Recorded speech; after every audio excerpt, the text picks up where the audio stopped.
Ya, makasih Pak Ketua.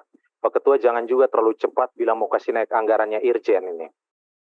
Saya akan mulai dengan hipotesis. Saya bukan naikkan anggaran Ya, Irjen. makanya saya tegaskan. Tapi saya bilang tadi apabila AA-nya dibuka, yang 19-nya balik lagi. Ya, supaya jangan ada kalau audit ke daerah, ada yang bayarin hotel, ada yang bayarin makan, karena anggarannya sudah cukup. Itu silakan. Ya, saya mau tegaskan. Ya, saya memulai dengan hipotesis. Selama proses penganggaran di Kementerian Pertanian ini tidak benar dan banyak dipertanyakan oleh anggota, berarti Irjen tidak kerja. Itu hipotesis saya. Saya kasih contoh sederhana.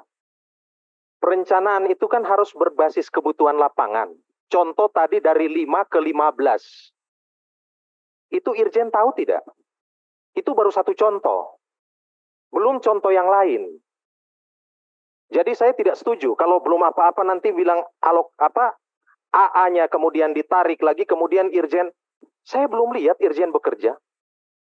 Karena apa? Karena kami masih mengkritisi banyak hal.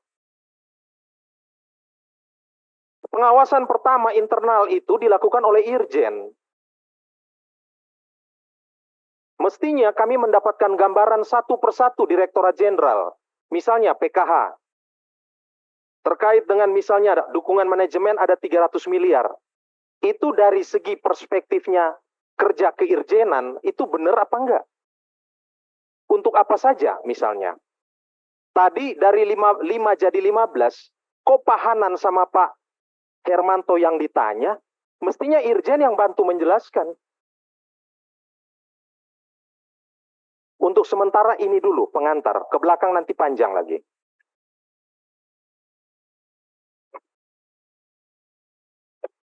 Langsung PDIP, karena pertama Pak Teh Halid. Langsung PDIP dulu ya, saya izin Pak. Baik, terima kasih. Pak Sekjen, pertanyaan berikut saya mau tanya, Kementerian Pertanian ini koordinasinya dengan Badan Pangan Nasional itu seperti apa, Pak? Karena bagi saya, ideologinya Badan Pangan Nasional itu tidak mengarah kepada kedaulatan dan kemandirian. Rapat pertama kami, Pak, itu tanggal 16 November 2022, dan hari ini tanggal 4 April 2023, kesimpulan saya, Pak, prestasinya Badan Pangan Nasional itu melakukan 2 kali impor, buat surat edaran pertama direvisi menjadi peraturan badan, yang semuanya rekomendasinya adalah impor. Saya ingin tanya, koordinasi diskursus antara Kementerian Pertanian dengan Badan Pangan Nasional ini seperti apa, Pak? Ya. Bicara hulu, ini kan bicara otoritas ada di Kementerian Pertanian. Bagaimana bicara soal produksi? Selama ini data yang kami dengar, kami saksikan dari Kementerian Pertanian, selalu bicara surplus. Tetapi ujungnya, kebijakannya adalah impor.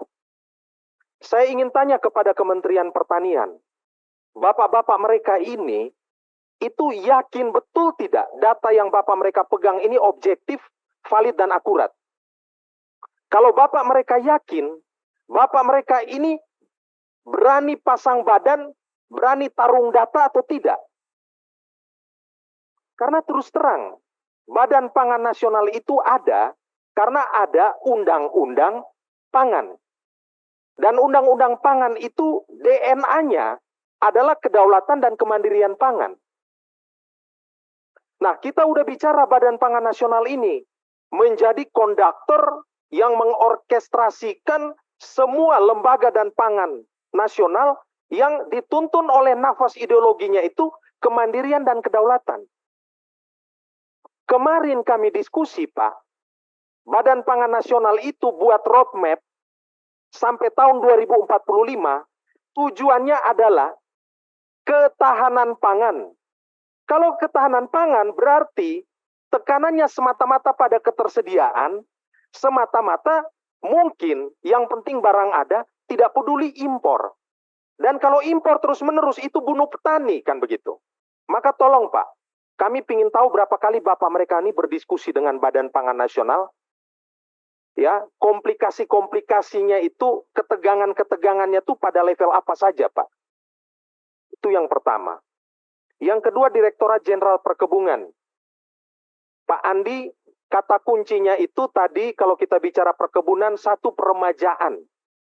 Beberapa komoditi perkebunan yang sudah dianggap cukup tua. Mau kopi, mau coklat, ya, jambu mente, dan lain-lain. Yang kedua, menghasilkan bibit yang unggul, Pak. Nah, ini tolong terus diperkuat, Pak. Saya ingin tahu juga perkembangan mengenai program Sagunesia, Pak. Sebagai bagian dari diversifikasi pangan. Itu ceritanya sudah sampai di mana, Pak? Yang berikut, sampai hari ini 4 April, kami belum mendapatkan gambaran yang konkret menyangkut program kerja Direktorat Jenderal Perkebunan yang terkait dengan pemberdayaan petani perkebunan, Pak. Kami belum mendapat gambaran soal itu, Pak. Kalau dibandingkan dengan hortikultura, PSP, dan lain-lain, kami sudah melihat lebih terang, Pak. Mohon penjelasan dari Pak Andi. Yang berikut, Pak Nasrullah, Direktorat Jenderal Kesehatan Hewan, ya, Kesehatan PKH, Peternakan dan Kesehatan Hewan. Pertama, saya terima kasih, apresiasi dulu, Pak. Sertifikasi menyangkut virus brucellosis untuk sapi di NTT setelah kita bicara sudah keluar. Terima kasih, kerja baik, Pak. Yang kedua, Pak, kami mencatat itu terkait dengan PMK, per Februari itu masih ada di angka 5.700 ekor. Vaksinasi sekarang masih pada skala persentase 25%, Pak. Dari seluruh populasi. Artinya ini masih relatif jauh. Betul PMK sudah menurun drastis, tapi PMK ini masih ada. Dengan demikian ada kebutuhan, Pak, untuk meningkatkan jumlah persentase vaksinasi dan perluasannya ini. Perlu ada akselerasi dalam melakukan vaksinasi ini, Pak. Dan tolong tetap perketat kegiatan perkarantinaan di wilayah-wilayah perbatasan dan aspek biosecurity, Pak. Yang berikut, Pak, NTT itu penghasil sapi dan zona hijau, Pak. Zona hijau itu layak tidak, Pak? Dapat apresiasi, Pak. Saya ulangi, NTT berhasil mempertahankan status sebagai zona hijau dalam PMK. Itu layak tidak, Pak? Kami ini dapat apresiasi. Berupa apa? Kontribusi finansial. Supaya para peternak kami itu menjaga. Betul zona ini tetap hijau. Yang terakhir PKH masih, Pak. Tolong, Pak.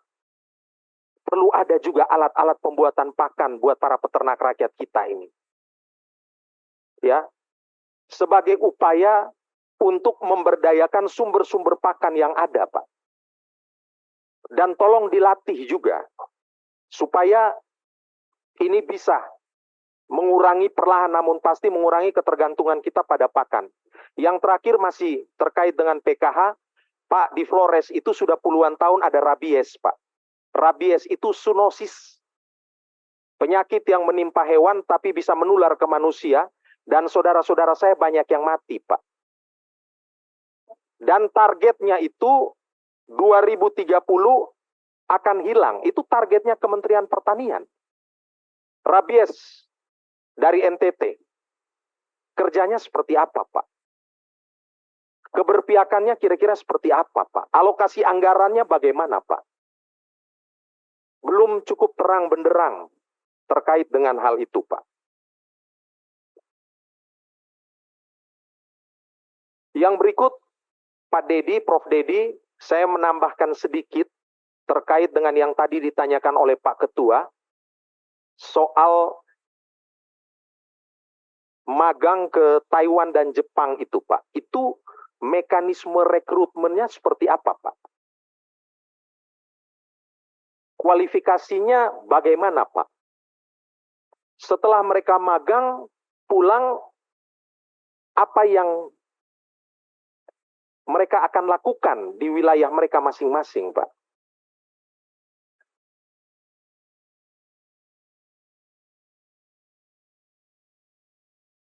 Ya, untuk sementara itu aja. Terima kasih. Ya, Pak Sekjen, izin pimpinan, yang kami mau pertanyakan itu adalah metode pengambilan datanya nih, data primernya ini dari mana? Apakah BPS yang sendiri melakukan proses pengambilan data, ataukah Kementerian Pertanian melalui perpanjangan tangannya dinas-dinas di daerah? Metodologinya nih seperti apa begitu Pak? Kalau tadi Pak Suhardi bicara soal untuk tahu elektabilitas terkait dengan partai-partai politik cukup ambil sampel, katakanlah 250, 1000 itu terlalu banyak. Itu kan berarti metodologinya harus benar.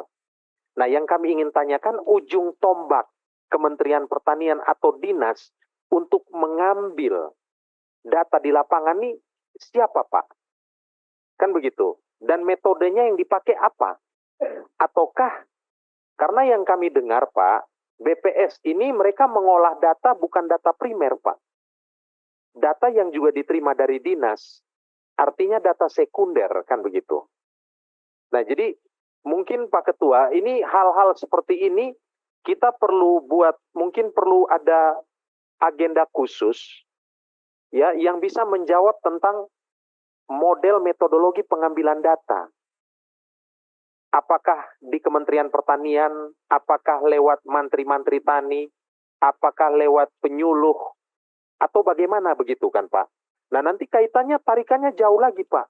Kita berharap penyuluh bekerja, tetapi bagaimana misalnya dengan kompetensi penyuluh, bagaimana dengan kesejahteraan penyuluh, dan seterusnya begitu Pak.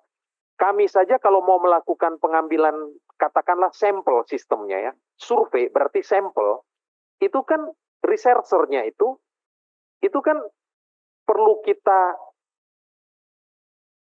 latih, kita persiapkan, sehingga kemudian pengambilan sampelnya itu kan tidak salah begitu.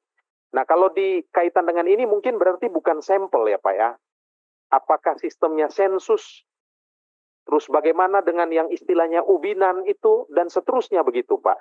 Ini menjadi pertanyaan-pertanyaan kami yang terus-menerus berputar-putar di kepala kami, tapi kami belum bisa firm pengambilan datanya nih seperti apa begitu Pak. Demikian.